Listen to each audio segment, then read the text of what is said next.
we talked about before how special that is. You didn't just look up and see your kid in the stands, but you saw a 0 on the scoreboard. Like, how much are you going to cherish this one? Man, I think that was the first shutout I was a part of, most dominating win I was a part of since I've been here.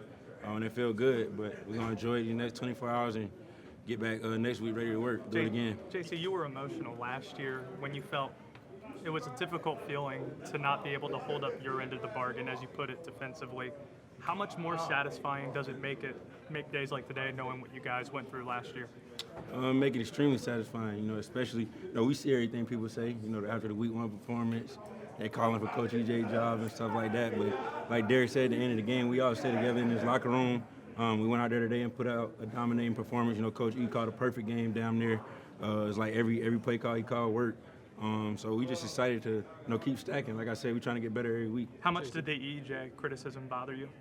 It bothered me a lot because we know how hard he worked, how smart he is as a coach. Like, I always sing his praises when it comes to that. So I'm excited for him. I'm happy for him, and I'm happy we can get a shutout for him today. You've been a pretty big advocate of Shaw. I mean, you made some pretty big boasts about him this summer. Yeah. What do you think of now?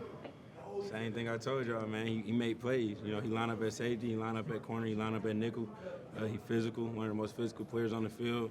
And I was excited to see him come down with that pick 6 today. How much pride do you guys take of the defense and getting a shutout? A lot of pride. It's like an A+ on the test. Like, you can't get no better than that.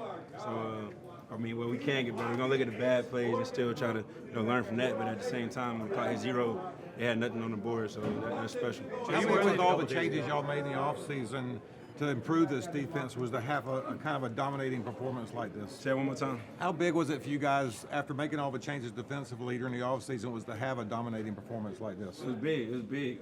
Like I said, we just try to improve every week, week to week. We're just trying to keep going up. So we're gonna come back next week and try to replicate it.